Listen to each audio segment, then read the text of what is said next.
Hello. Sorry, this is just gonna be recorded with the camera audio. This is what feels correct. Hold on, let me put this down. Hi. I have been meaning to record this for a while. It is 1:45 a.m., so technically it's a new day. It's March 25th. Happy Skiz Anniversary Day.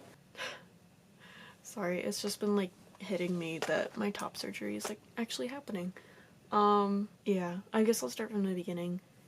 In January, I had been talking to my mom kind of on and off about how I wanted to look a little more into top surgery. I had told my parents like years ago at this point that that's something I wanted one day, and I was always too scared to look into it.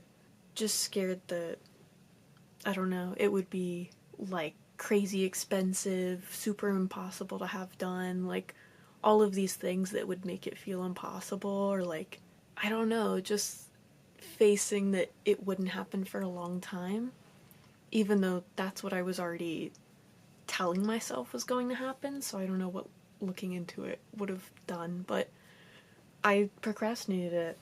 But I guess my mom, I'm not gonna like talk too much about like her job and her insurance for privacy reasons, but her job at the beginning of this year actually apparently expanded their like LGBTQ health insurance coverage, and it was like mid-January when I actually started like looking into top surgery stuff with my insurance, and my top surgery is basically entirely covered. I'm gonna be so transparent. I have Surest insurance, which I know is newer, and I think the LGBTQ coverage is specific to my mom's company, but yeah, it was only, I can't even remember how much, but like I had a copay for like the initial appointment where we were discussing just everything, because I had like a phone call, but I had a copay for like the first appointment after my initial like quick brief phone call consultation. My like more in-depth meeting with them, I had a little copay. I believe that was over Zoom, if I remember correctly. And I can't even remember how much the copay was. It was like under 50? I genuinely can't remember the number. When I looked up top surgery and it told me that was the number, I was like, there's no way this is true. But it is. In full transparency, with the people I'm getting my surgery through, they did require a deposit of $500 to essentially confirm the surgery, which I didn't find too weird, because I mean, like, when I get tattoos, I have to pay like a certain deposit to just like show that like I'm serious, I guess. Which obviously this is a bit different because surgery is a little more involved than a tattoo. Assuming there aren't any additional fees, which they said they would take out of that deposit, like any extra fees my insurance doesn't cover, I'll probably be getting that back, which is just insane.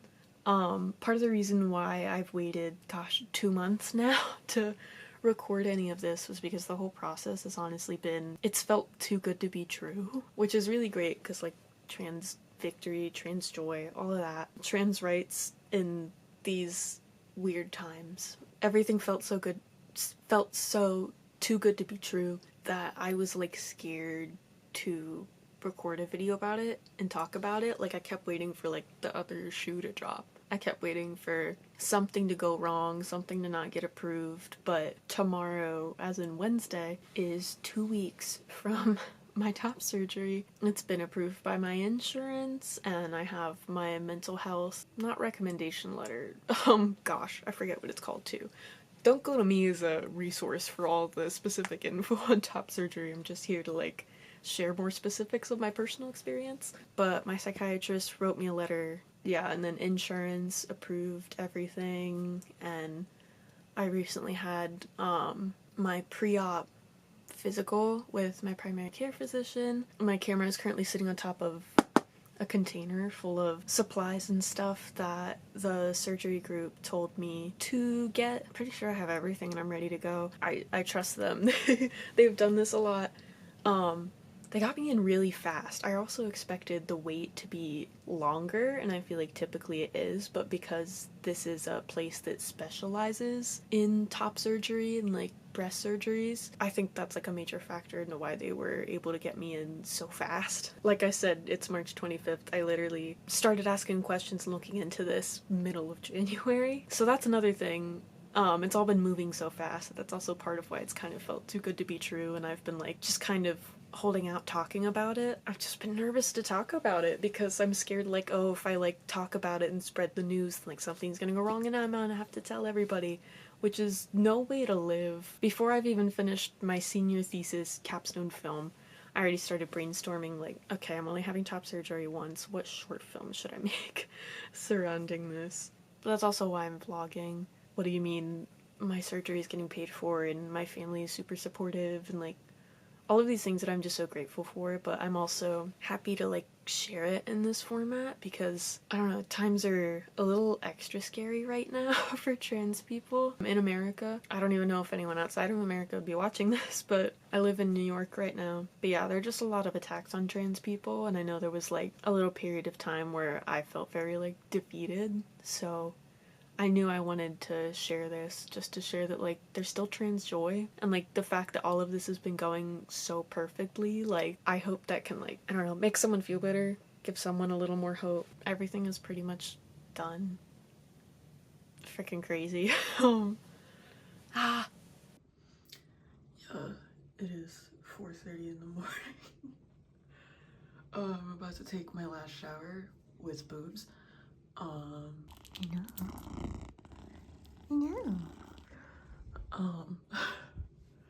I have to be at the surgery center before 6 a.m. And then my surgery is at 7. Oh my gosh, the boy. So, yeah. Yeah. I can't believe it. I genuinely can't believe it. Also, I don't know why my teeth are chattering. I'm literally... Woo! What's up, gang, fam? I have a little IV in. They said it's giving me saline for hydration. Just chilling. Surgeon's running a tiny bit late, so playing little games on my phone until they're ready for me. I'm so sleepy. Stop. I can't comprehend that because I'm wearing the compression vest. My brain is just a binder. Like, I haven't wrapped my head around the fact that, like, they're gone and this isn't a binder. I don't have boobs anymore. I'm so sleepy. But they gave me apple juice and graham crackers. Woo. Hello. I'm just in bed with some ice packs on because I'm honestly not even in a ton of pain, but I'm just itchy as hell, and the cold helps a bit, or at least tricks me into thinking it's helping. This is gonna be my last update for this video, and I'll definitely do another video later with more updates as things progress. My surgery went perfect. The staff was really wonderful. Everyone was so nice and helped like calm me down, and it was just perfect. I really couldn't ask for like better people around. There are a lot of things that I would like read online about top surgery that people had to deal with, like drains or like having to sleep elevated for a while or not being able to wear deodorant for like a week. I didn't have to deal with any of that. I feel like since this breast surgery group, Top Surgery Specialist NYC, since they like specialize in top surgery, I feel like they really have it down to like a science. I didn't have drains. I did sleep elevated the first night just because I was like convinced there's no way I'm allowed to sleep however I want. That's crazy. But it is true. So I've been sleeping, I guess still a little slightly elevated, but nothing too crazy, just sleeping comfortably. And I've been able to wear deodorant. Not saying I didn't get a little stinky this past week because I laid in bed a lot. They really emphasize that they want me to still move around and not just lay in bed 24/7. And I think I've done a decent job. I slept a lot to try to like let my body heal and let it focus on that. When I like get up and walk around, I have like just a hunch, like my posture is terrible, but the physician's assistant told me that that's very normal for people who come in for like their 1 week follow-up, which I had this past Monday, so not a full like calendar week, but they said it was fine. And I trust them. So I'm hoping to straighten up my posture here soon. Especially since I feel like I usually like kind of had my shoulders more forward anyways to like kind of hide like my breasts like pre-top surgery. So it's gonna be interesting being able to like really lead like chest forward and not feel like dysphoric about that. But right now when I stand up, it feels like if I stand up straight, I like feel like it's illegal or like I'm gonna accidentally like rip myself open. My post-op appointment on Monday was kind of wild. That's when I got this compression vest taken off for the first time since surgery because I woke up after the surgery with it already on. And they took off the like not really like bandaging, but the stuff that was over like my incisions and my nips and some other like padding that was in there. They removed all that for the first time, and apparently it's very common to have a similar reaction to what I had. The physician's assistant said that this happens to like 80% of people at their first post-op appointment, but basically after she removed the like bandages from the left side, I started sweating a lot and got really lightheaded and was like kind of freaking out because I didn't expect that. And then my vision, I started like blacking out. I didn't lose consciousness entirely, probably because I was fighting it so much because I was kind of freaking out. And then I ended up throwing up. My vision was so black. I felt so bad. My vision was going so dark that I couldn't see the bag that she gave me to throw up in.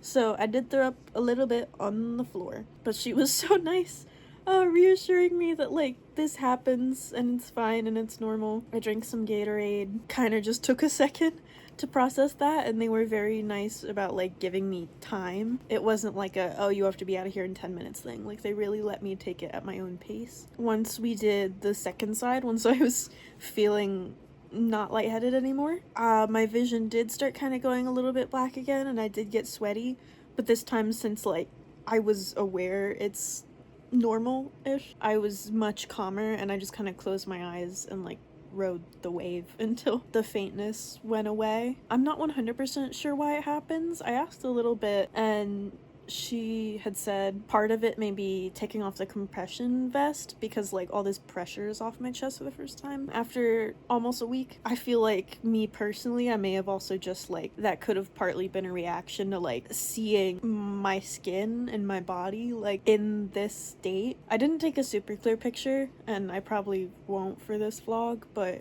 I feel pretty normal now, like mentally and everything. I'm not as like tired and not really in a lot of pain, like I said, just itchy as hell, which means I'm healing. I'm trying to get back to normal, but I'm really focusing on not pushing myself too hard because I have a bad habit of doing that. Like, I'll have a really bad cold, and as soon as I start to feel better, I'm like jumping off the walls, acting like I'm perfectly healed. So I'm just really taking my time. I debated going to my class today that starts in 30 minutes, but I'm not missing anything important. My professor is aware of my situation. All of my professors have been very understanding. I just started a new job, and they've been insanely understanding. Everything has just been so perfect. I'm very grateful that I have had the privilege of time, particularly with the healing process. I mean, the fact that this whole top surgery process in general, like, happened over the course of just months. Like, end of January, I was like, oh, I want to look into it. And now it's done, and it's April 16th right now. So I'm very grateful for that, but also the fact that I am able to really take my time healing.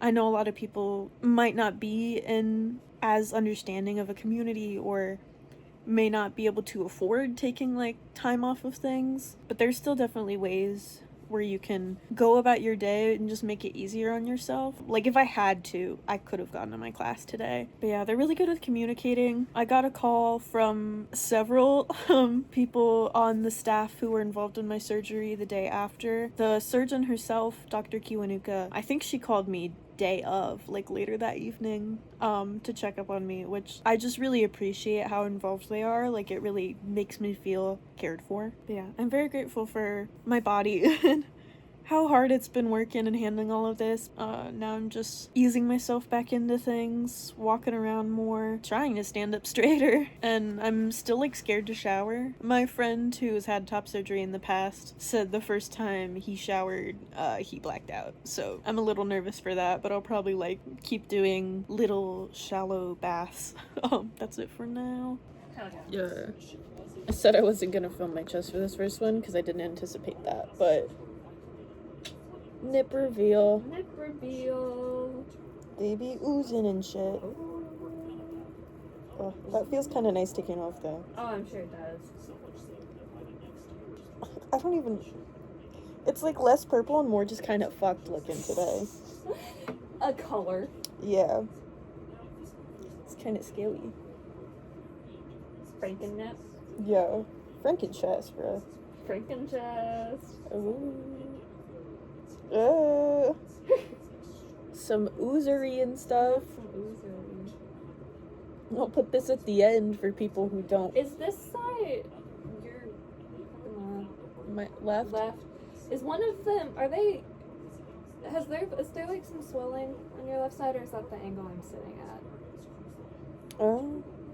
I think the angle. Okay. I've been staring at it for a minute.